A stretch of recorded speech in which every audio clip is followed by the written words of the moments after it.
Hello everyone, hope you're doing well. I thought today we would do kind of a post-mortem on the Battlefield Engineer events, and the reason for this is because I've taken a few days out, had a think about it, and looked at the decisions I made. Do I agree with them? Do I disagree with them? All of that stuff. And overall, I do agree with the decisions that I made to just stop doing the events, because it was feasibly impossible for me to complete it, even going above and beyond the specific requirements which were laid out by Gaijin themselves.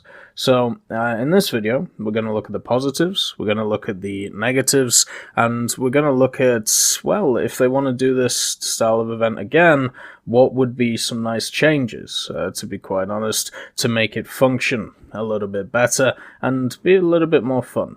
So I do want to put some, I suppose, historical information in this. It's kind of unprecedented for me to not complete an event. A few people have pointed this out on the forum. They've also pointed it out in other areas. It was kind of a big deal when I said I'm done. And the reason for this is because in the past I have come out vocally in support of many events that people do not like, or at least are seen in a negative way. The World War II Chronicles event I've always been a fan of. The IS-7 event I thought was a great step in a really interesting direction, and I also liked the building blocks of last year's April Fool's event, even though I didn't think it was fully there and ready. Now, I've also been a fan of the other events, such as the festive event, and because of my stance on vehicles and what should be available out of those events, such as I don't want them to be overpowered, I don't want them to be meta-defining, I would actually rather them just be weird and wonderful stuff, which doesn't really fit the meta, but is interesting to have. You know, stuff like the Lorraine 155, instead of a machine like the Ersatz M10, which was at 5.7, lower than the two machines that it was made out of back in the day when it first came out. So for me personally, there are a few opinions I have which not everybody agrees with, and that's completely fine. But one of the core things that I've made sure to do for many years now is to complete these events so the individual who is on the other end of the screen from me, I can see what their general experience is without using either the partnership program or without using GE. See what the average player's experience is without spending money, without any of that. So the Battlefield Engineer events kind of hit me hard because of the fact of it wasn't able to be done. It was just one of those things which could not be completed, and it took me back to 2015. So the last event that I didn't complete in War Thunder, that was an event, was the Summertime Madness one. And this was on the 6th of August, 2015. What was on offer here was the KV-1B Germany of great fame today, and the P-63A-10 Soviet, both unique premiums, and both, I believe, have come back in specific ways, as they have. And the reason why I didn't like this event was because it was incredibly tasking for what you needed to do, and or what you got out of it. And at the time as well, I was traveling, so being able to over and over and over again be able to complete these events was pretty much impossible for me. I made a video at the time, 4 years ago, talking about the issues of the event, and I still believe the issues hold. The event was too hard for what you got out of it, and for me, it was at least an interesting direction when it comes to the prize fund ideas, but overall, it just didn't feel right because of the efforts needed to put in for what you were getting out of it. And on top of this, it was just very convoluted on how it worked at the time compared to other events. So the last event I didn't complete was 4 years ago. just to put that into perspective. So let's have a look at Battlefield Engineer and, the changes I would make, positives, negatives, all that. So the first part of the event, the diagnostics idea, and I'm also not really going to talk about bugs. There were quite a few bugs, such as things disappearing from the workshop. Every time I logged in, everything on mine had just disappeared. I had to play a game for my workshop to appear. I-180S's, not appearing for diagnostics, and also, obviously, some issues with timings when it came to toolkit drops. But when it comes to, like, the components idea, well, it was confirmed that that was all above board. That was what they were trying to do, so therefore, I'll talk about that, but when it comes to the other bugs, the bugs, right? It's as simple as that. They can be ironed out. There's no real use in talking about them. So the first thing was the diagnostic idea with the I-180S. I thought this was wonderful. The fact that you got a test drive, the fact that you had to work out what was wrong with the aircraft was magnificent. You could either work it out from a visual point of view, you could work it out from moving it around, you could, be able to move the aircraft with its ailerons, its rudder, its elevator. You could look at the gauges in the actual cockpit itself. And there was a lot of really cool ideas here, really interesting stuff that was lovely to see. The problem with it, though, when it comes to the diagnostics, is one of the moderators on the Tech Hub said something on the first few days. His name's Crumpo, and he said it seems rushed. And the reason why it seemed rushed is because why would we create the same I-180 over and over and over again to trade in for other machines? Wouldn't it make more sense if we diagnosed each machine by itself, whether it be the JU-288, the VFW, the Merkava, and you'd get a different diagnostic test depending on what you were building. Now, this would be combining an idea from the I-7 event where you are creating, obviously, the different vehicles, the T-34E and the I-7, and this new idea of diagnosis. And I think this event would have massively benefited from that idea. If I wanted to create a JU-388 instead of combining two vouchers of an I-180, why am I not researching a JU-88? Why am I not combining stuff to build it? It doesn't make sense thematically or logically to build two I-180s and get a HMS Tiger. Like, I'm sorry, it just doesn't. So when it comes to the diagnostic idea and when it comes to the building idea, the foundations are there, shown by the I-180 and the IS-7.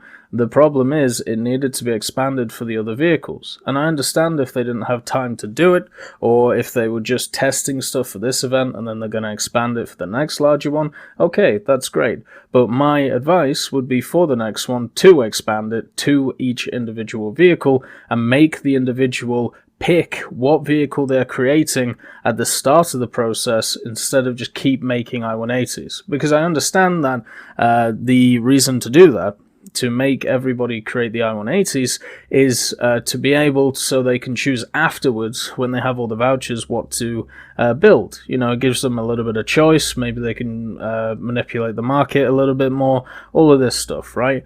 But for me, from just I suppose, a collector's or a logical point of view, it would make sense to do them independently from each other instead of have this coupon and voucher system. You should only be able to get a coupon once you built the damn, machine. And the components, you could definitely share some of the components across the vehicles, but the toolkits would also be shared. So if you're worried about the market stuff, then the main money, I believe, made out of the market at this moment is from the sale of toolkits, because they are the ones which are in the most supply and also demand, because you have to use them to create every single vehicle instead of components, which you only have to use a few of them, normally 5, I believe it was, 4 or 5 to build a vehicle. So with that said, toolkits would still be, a unanimous thing across the board, so they could still be a moneymaker when it comes to this. So that would be the first change I would make. I know it's basically well, let's see, you're basically powering to the 6th work, because instead of doing 1 diagnostic, you have to do 6 instead. But for an event like this, which I think should be a longer form event, either a 3-month or a 6-month or just a longer period, I don't think would be too bad, because you could add in vehicles over time, kind of like, the squadron vehicle idea. Why not do the same thing, but with the workshop? So let's talk about the next thing, the workshop itself, being able to build parts, disassemble parts, and examine parts. All of this seemed to work really well. The only issue I personally had was the idea of having to examine a part which you already knew was faulty. It seems a little bit odd to me that that's what you have to do. I can understand examining parts which are fixed, well, not fixed, but are working, because you want to make sure that it is working, right? You may have already got the diagnosis right, that, these 5 things are broken, but what happens if there is a 6th and you just didn't see it in the diagnosis, or you didn't have to pick it in the diagnosis? So I can definitely see from a thematical point of view, having to examine parts to see if they are not faulty. But if we know that they are faulty from the diagnostic test, you should just be able to disassemble them without even, thinking. And if you want to increase the amount of toolkits required for other areas of the plane, so you keep the balance there, now when it comes to the amount needed, go ahead, Instead of making something 2 parts, make it 3 parts. Instead of making it 3, make it 4, as long as you're able to disassemble those faulty parts without having to examine them. Because I'm sorry, it doesn't make sense. If I know something is broken, I don't have to examine it. What I need to do is I need to get it out of there, and I need to find a replacement. So that would be another change I would personally make to the examining idea. Just because it doesn't shorten the process, because as I said, you can increase it using toolkits, but just from a logical point of view, it just makes more sense to me, personally. So the elephant in the room that I haven't really talked about yet is the fact that the parts drops, right? Now, I think the way that they did toolkits was, it was kind of annoying, but it was alright.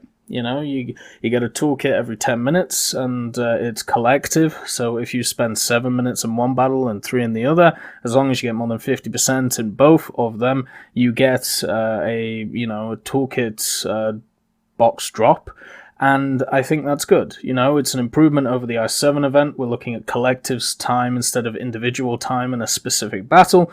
Good stuff, positive move forward. When it came to the issue of RNG, I think there's definitely a discussion that has to be made here that we need to try and limit the amount of RNG, especially when we're looking at 1 to 3 parts. And I believe the last percentages I looked at, and my own pretty much correlate with this, was around about 80% of the boxes had 1 part in them, about 20% or 19 or 18% had 2, and then 1 or 2%, even less than that, had 3. So it's obviously stacked against you, right? It's as simple as that. And the problem with this is it gives a negative feedback to the person who is opening the box, because they're constantly going to think that they have or going to get 1, because, well, the majority of the time you do get 1. And when you get 3, it's not a huge payoff, because you have got so many 1s over and over and over again. The 3 is just kind of like, oh, well, it's here. It doesn't feel great to get a 3. It's just kind of like well, whatever, I just need to get more of these toolkits. Now, on top of this idea as well, the other thing that we have to think about is the first place box, right? So it was touted that you as an individual could progress 80% faster through an aircraft or through building an I-180 if you got a first place box. This is theoretically true. Practically, no, it isn't, and the reason for this is because the probability of getting such stuff, such as the 3 toolkits or the 10 toolkits out of a box, is incredibly low. and so you're looking more of like a 50%, because think of it like this, right? If you get first place every match and you only get one toolkit out of every match, that's still doubling how fast you are progressing through a plane, because you're getting 1 and 1, which equals 2 instead of 1. So it's still 50% technically if you disregard the components, which we'll get onto in a sec. So I like the idea of the first place box. I do think the RNG element has to be cut down of the 1 to 3 idea, and I think that could be done through placings on the scoreboard. You know, if you get like 1 to 3, maybe you have a higher probability of 2 to 3 parts. If you have like 4 to 6, you know, you are once again a more probability of getting 2, and then if you're near the bottom rung, you have a more probability of getting 1. You know, just do it something like that. I mean, they're already open to the idea of skill-based boxes, I suppose, so why not just expand it? Now, if you're going to do that, though, and it's based on mission score, something finally will have to be done about the fact that you get a lot more mission score in planes than you do tanks. Not exactly sure how to fix this. My personal opinion is just increase the rewards for a kill in tanks instead of decreasing it in planes, and that should pretty much fix the issue that we're running into here. The other one that we also have to think about when it comes to placing is, should we be valuing score as much as we do, since it is very easy to screw with the score system without really contributing a lot to the game. So machines like attackers and light bombers are notorious for racking up very large score without really affecting the battle. So there's a lot of aerialistic maps out there which have a lot of light targets, whether it be artillery or AA, which don't contribute, or armored cars or AAA, I should say as well, and landing craft, which don't contribute to the overall scores or ticket bleed of those maps. So you're basically getting free mission score there without really affecting the mission, you know. So that also has to be thought about. I don't think it's as huge of an issue. It's just something, you know, to think. I think it would be better to emphasize either, you know, like the normal challenges we get, like from festive events or sea voyages, you know, get so many kills or get a really good game, or, you know, get so many assists. You could do it so every 10 kills or so you get a box, right? Or every 10 assists you get a box. And instead of having to worry too much about the about where you end up on the leaderboard, you could just worry about the challenges instead and see how prolific you can be with the vehicles that you're using. Another thing is the random battles. So all of these could be completed in all random battles except for enduring confrontation. I think this is completely fine. Generally, when it comes to enduring confrontation, what we end up with is a situation where you could just sit there and farm them for ages. But the fact that it's open to all game modes means that everybody can participate who wants to play their own vehicles, and rank 2 and above instead of rank 3 and above is wonderful. You know, it opens up once again more people to these events, and that's generally what you want. You want as many people as possible trying to participate in these with not a huge barrier of entry, but there has to be some. Otherwise, you will get either a bunch of bot accounts or a bunch of people who are very low level who have no idea what's going on, and they're getting way too much stuff thrown in their face at once. Another thing to also think about with the random battles idea is it was kind of nice playing different things. So, as I said in one of my tips and tricks videos, just play stuff to sped it out. Play stuff you don't normally play. Play different things. Make sure to swap your lineups a lot, otherwise you're going to go crazy. And that's basically what I did, and I was able to grind out all my Sparvieros, all of the IL-2s, all of the Do 217s. So I'm happy with the way that it went. I still think there is a place, though, for a World War II Chronicles style event, which leads you into the event tab. I just don't think if you're going to do a Battlefield Engineer event, then you should do it in random battles. Just because you can't really create an event which has ground, air, and naval all in one for you to research when you have you can't have all of them on the same map, right? It doesn't really make sense, once again, thematically. So that, overall that's good. The other thing is obviously the component drops. Now, it was obvious that, to me, I should say, that the component drops were absolute rubbish. Even after I finished the Battlefield Engineer event, I still played a little bit more to basically spade out my Dota 17s. I got 2 more component drops. They were both components I didn't need, and they were both ones which were valued on the market for less than $1. And as you can see, as somebody who had 2 rare parts which were very expensive on the market, it's kind of annoying that even if I'm supposed to use the market, I still can't. I still can't get the Gaijin coin together to be able to do it. So because of that, it was very sad for me that the rare component drop was the way it was, where it was much more RNG. And I should say, after the 3rd vehicle here, I know a lot of people had this issue on the even 1st vehicle, but the majority of issues seem to be 4th and beyond. I still haven't met an individual who completed the 4th vehicle by themselves without the use of the market. I believe there was one maybe confirmed case that a person was able to, but me, after being 55 hours into that 4th plane, no bueno at all. So with that said, when it came to the 4th plane and beyond, yes, I think the rare component drop was a bit of a joke and much of a slap in the face. It was the main issue with the event. I hope that came through on the other videos that I did. It was the only real main issue of the event, because all of the other issues were because of this issue.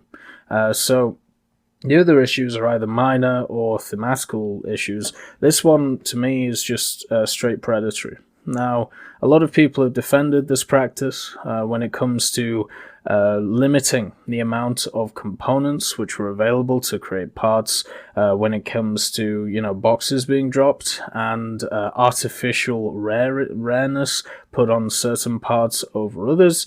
And I'm going to go into why I disagree with the logic. The first logic that's put forward is the idea that it is okay because people can use the market and people can sell stuff on the market to be able to buy these parts. If you know anything about human psychology, and if you know anything about the people who are defending this practice, they are the people who have scalped others in this event.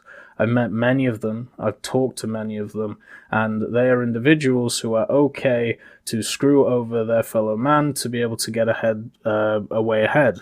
And that's completely fine if you want to do that, but my mind never worked like that, and probably why I would be never good as a stock trader or anything like that, because I look at the other consequences, and it's okay for one individual to scalp somebody. And what do I mean by scalping? So scalping is a term used at least colloquially around where I'm from, and it's when somebody drives a bargain when they know that the other person is in dire need for the item.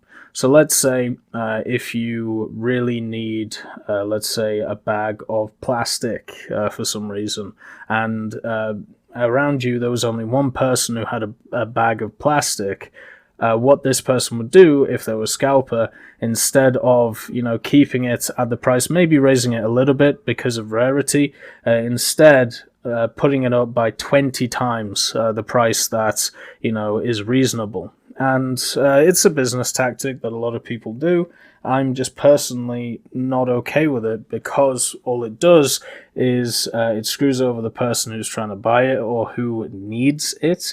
It makes everybody else in the market afraid of putting prices for said item if they have it, and it basically gives control to one individual over another in a very predatory way. And on the Guardian market, what we saw was exactly this happening.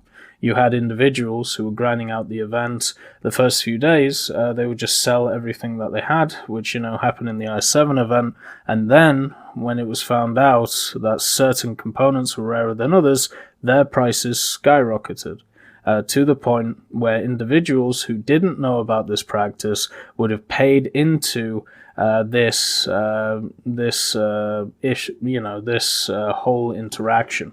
And at the end of the day, you could always say, well, those individuals should have known better. They should have done a little bit more reading, or the person on the other end could just not be a dick and try and get as much money as possible out of it, which is why we have structures in place which are supposed to stop stuff like predatory capitalism in America. I fully believe in capitalism. I don't believe in pure capitalism, though. And the problem with the Guardian market is there is no check or balance to stop it happening. And I don't think, personally, one should be built in. I think the systems in the game which facilitate it, such as the component drops, should be taken out. It's as simple as that. Or they should be equalized across the board. Now, the other thing is one thing that scalping necessitates is that these scalpers, there are only a few of them. Right, because otherwise, if everybody catches on and everybody tries to scalp, then there is nobody to scalp because everybody is a scalper. And I'm waiting for the day that happens on the Guardian market. And if it doesn't happen, and instead what we have is a system where there are a few individuals who are exploiting the majority, then fair enough, you do you, boo. But at the end of the day, it's just always going to leave a bad taste in my mouth. That's, a thing that people can and will do just for straight profit. Another thing to realize as well is War Thunder is, I wouldn't say, it's hard to tell, right? The majority of people I talk to are, I would say, in the age range of 18 to 30. The demographic on my channel, which is the largest, is the 24 to 35 demographic. The second one is the 18 to 24. But you do have to understand, this being a free-to-play game, there is going to be a decent amount of people who are in their teens who are playing it. And the question is, if you are a teenager, is it okay for a predatory practice like this to be exposed to you? This is the same idea that is being posed by a lot of countries right now when it comes to loot boxes. And yes, this also has loot boxes in it in the form of the RNG crates, and also the whole reason this market was started was because of the camouflage crates. So it's all built into it, unfortunately. And the question is, should we allow minors access to this practice? Because they're easily exploited. They, at the end of the day, if you are scamming an adult out of a ton of money, the adult generally has a way to make that back. A kid doesn't. And also, normally what will happen is you'll get a situation where a kid will use a father or mother's credit card and chargebacks exist. And then you screw the whole system, and somebody will eventually have to pay, normally the kid who loses their account. So, for me, I would like ways to minimize or mitigate those issues in the market, but I don't think they'll come in. I still think people will just do what they do, and the only way it will stop is when the more than 50% of people realize what's going on and don't play into the system. Because if they do play into the system, then all you're going to have is just a zone which is just known for incredibly predatory ideas. And, if you're fine with that, go ahead. I'm not. The other argument is that, it makes Gaijin a lot of money. This money can be used for development, so therefore it's okay. I'm sorry, but I hate this argument because it means that a company can immorally do whatever they want to their customers as long as they make the most money as possible so they can improve their product.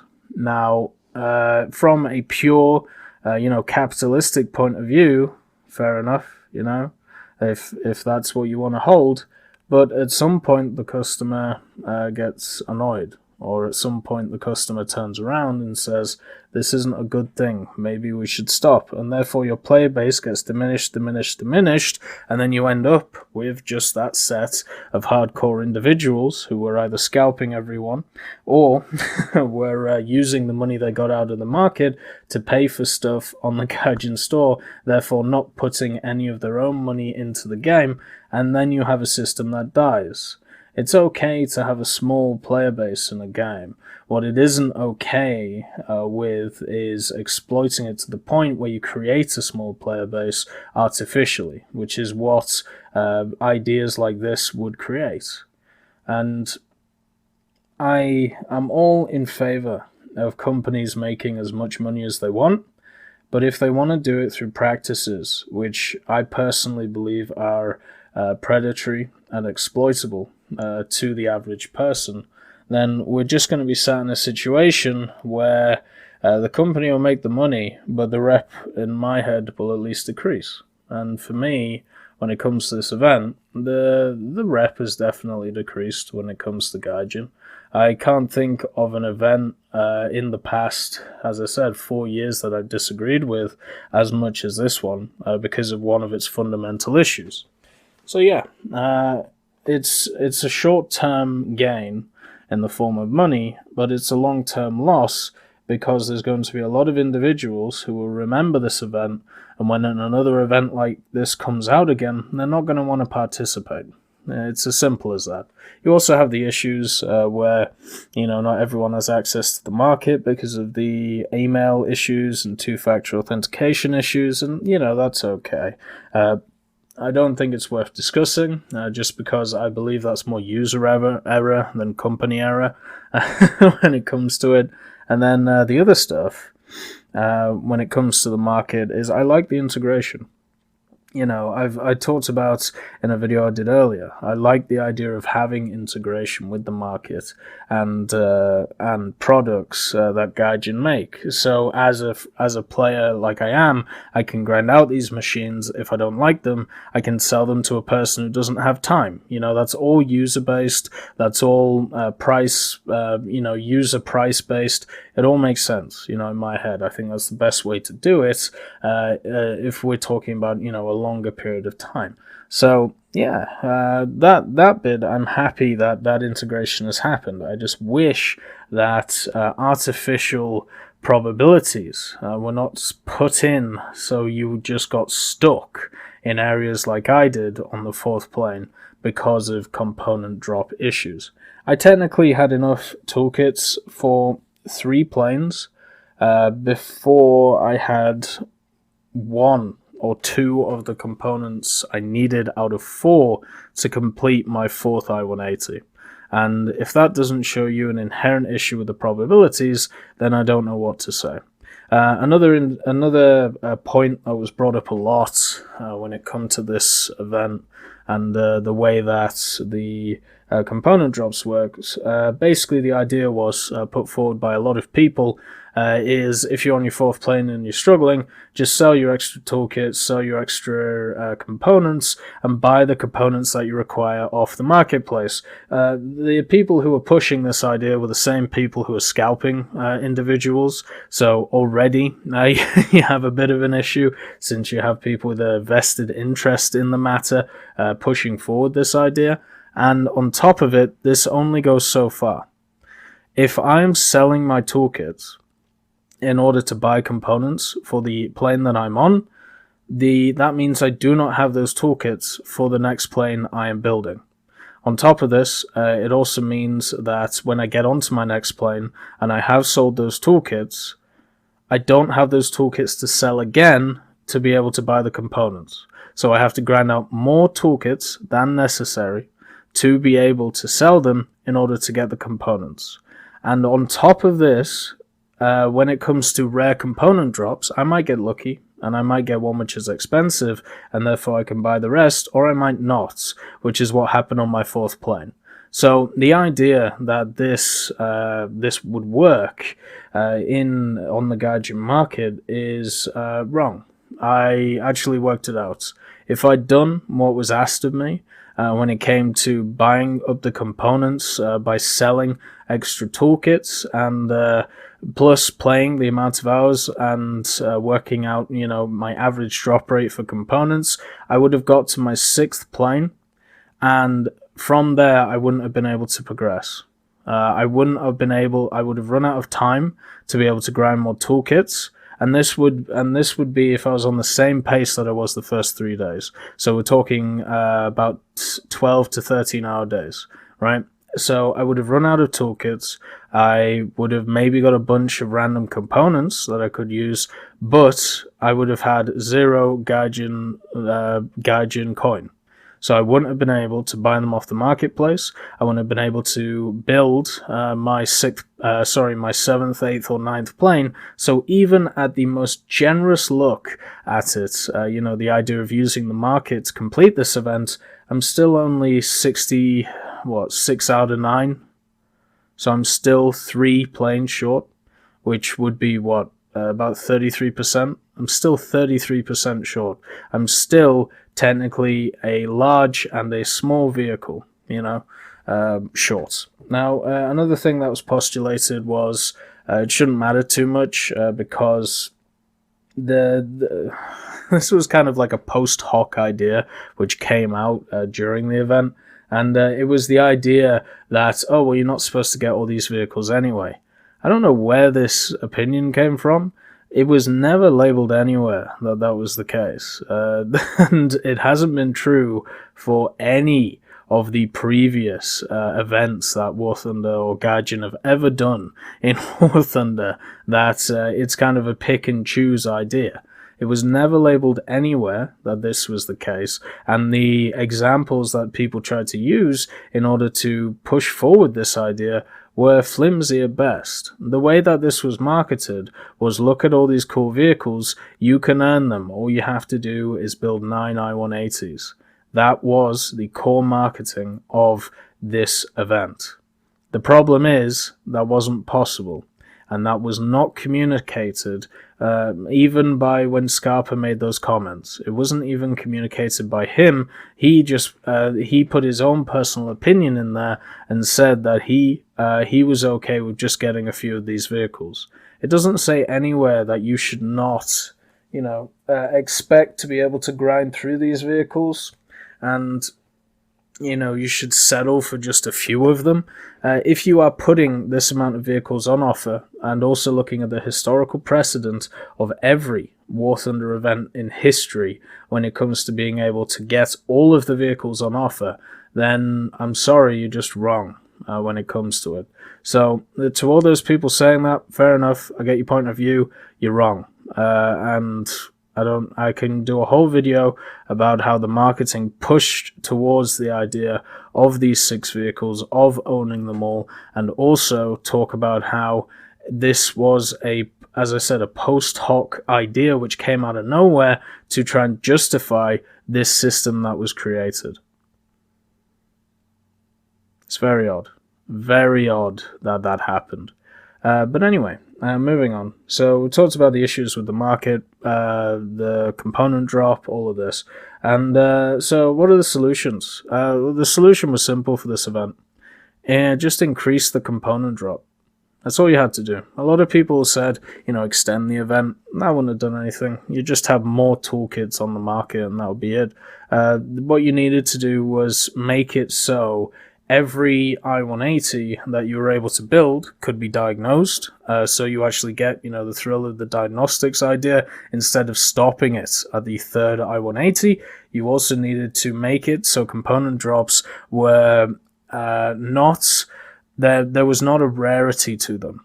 So each one had the same ability to be dropped with the same percentages, and also had the same worth to them. On top of this as well, what you needed to do was make it so if you were completing the I-180, just like the IS-7, by the time that if you did it without the market, you completed the I-180, you would have the the components required to be able to build it.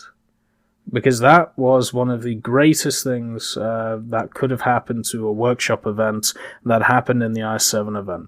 There was no way that an individual could have completed the IS-7 without getting all of the parts if they ground through it just normally. They would have not had to use the marketplace at all, and instead they would have basically got the fruits of their labors. Whereas when it came to the I-180, this just was not the case. Instead, you were forced to use the market.